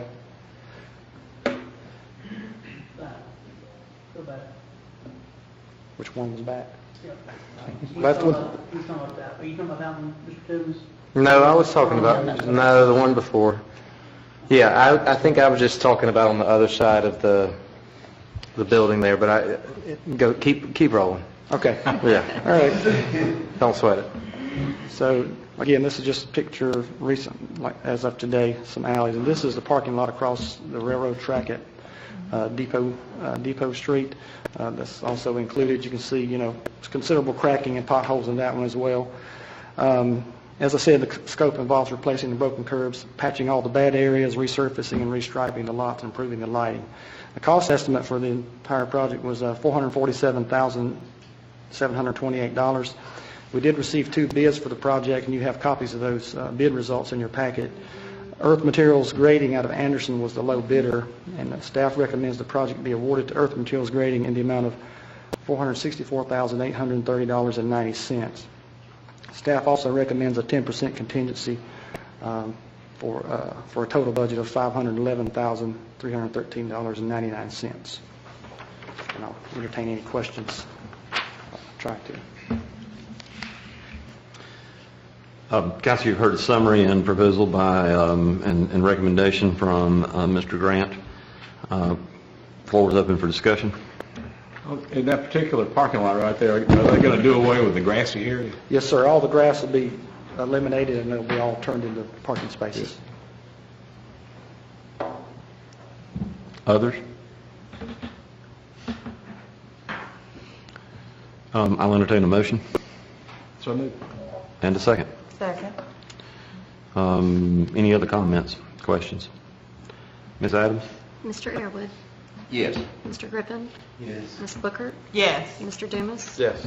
Mr. Bettis, Yes. Ms. Albert, Yes. Mayor Danner. Yes. Thank you, sir. We have another bid summary to consider tonight, and that's the bunk room renovations at the fire department. We have the chief with us this evening to give us an overview of that. Good afternoon, Mayor, members of council. I want to give you a little bit of history behind this this bid summary. We started this project back last year in the budget process, so we actually have funding in the budget for this. And then we started the specific process in October of last year. And in November the 5th, we ran the bid invitation. And November 17th, we had a bid opening. We had 0 bids that were submitted. So after discussing with Mr. Seifert and Mr. Driggers as to how we might proceed from there, it was recommended to try to see if we could get some quotes. And we reached out to 3 different contractors on 3 different dates. The first was January 12th, and that was Cushman's Construction.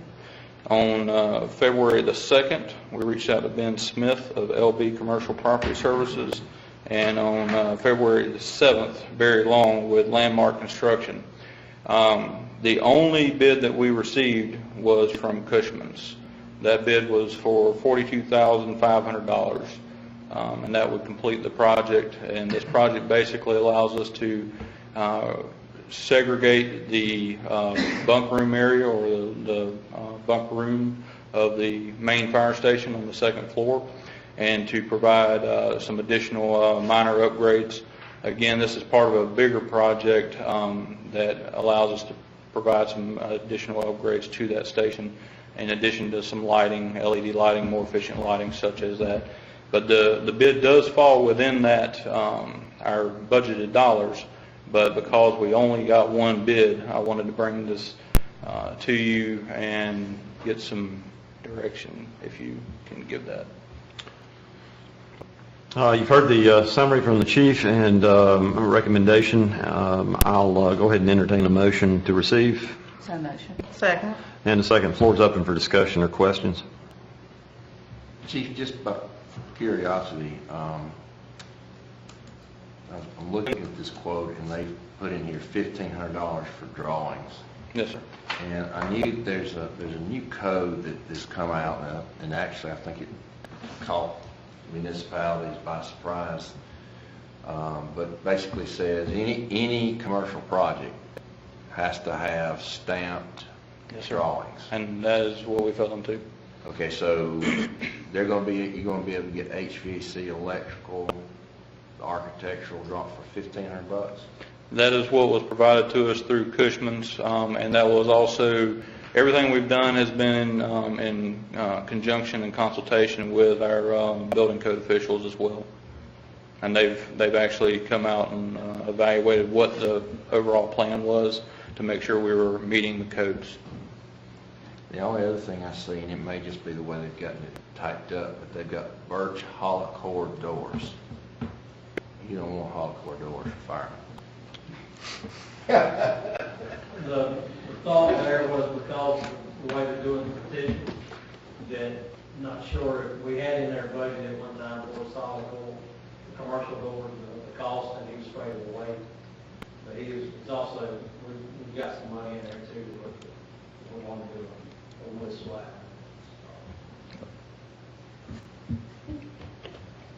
Others? Are y'all rough on things? What it sound like. Well, I don't know how to answer that. I can be. You know, it's a fire station is kind of a unique beast. You know, it's part commercial, part residential, and 24/7 usage. So a building that age shows its wear and tear over time. Ms. Adams? Mr. Airwood. Yes. Mr. Griffin. Yes. Ms. Bookert. Yes. Mr. Dumas. Yes. Mr. Bettis. Yes. Ms. Albert. Yes. Mayor Danner. Yes. Thank you. Thank you, sir. Appreciate it. Council, we have got a rather lengthy list of items to consider in executive session. I know this has been a long evening, but we've got several important matters to consider. I would like to ask your consideration to adjourning to executive session. There are 3 items listed. I'll entertain a motion by item that we go into executive session. Make a motion, we go into executive session to discuss economic development matter regarding the mutual home store property as allowed by state statute section 30-4-7A5.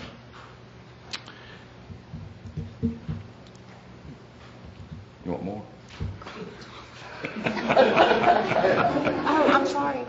No. I was going to seek the advice of the administrator in regards to the 3 motions. Can they be taken at once, or do they need to be taken individually? Listed separately, I think you need to vote on them separately. Yes, sir.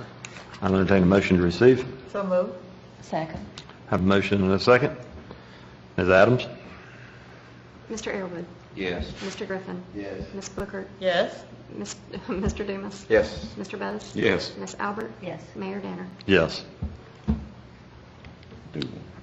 I closed my thing down again. I can read I'd it. like to make a motion that we go into executive session to discuss a proposed contractual offer to purchase city-owned property as allowed by state statute section 30-4-7A2. I'll entertain a motion. So moved. Second. Ms. Adams? Mr. Airwood. Yes. Mr. Griffin. Yes. Ms. Bookert. Yes. Mr. Dumas. Yes. Mr. Bettis. Yes. Ms. Albert. Yes. Mayor Danner. Yes. And I might as well make a motion to go into executive session to discuss matters relating to the proposed location and the provision of services encouraging location of Project Inland 85 as allowed by state statute section 30-4-7A5. Second. I'll entertain a motion. So moved. Second. Ms. He made a Adams? motion and we had a second. Okay. Ms. Adams? All right. Mr. Airwood. Yes. Mr. Griffin. Yes. Ms. Bookert. Yes. Mr. Dumas. Yes. Mr. Bettis. Yes. Ms. Albert. Yes. Mayor Danner. Yes. All right, I did not get the vote. Council, in executive session, we went into executive session for 3 matters that were listed as an economic development project, an offer to purchase city-owned property, and another economic development property. We went into executive session on approval of those 3 separate items. We have taken no action during executive session, so I will entertain a motion to come out of executive session. So moved. Second. I have a motion and a second. Mr. Ms. Airwood. Yes. Mr. Griffin. Yes. Ms. Bookert. Yes. Mr. Dumas. Yes. Mr. Bettis. Yes. Ms. Albert. Yes. Mayor Danner. Yes. Council, thank you for your attention this evening. Stand adjourned.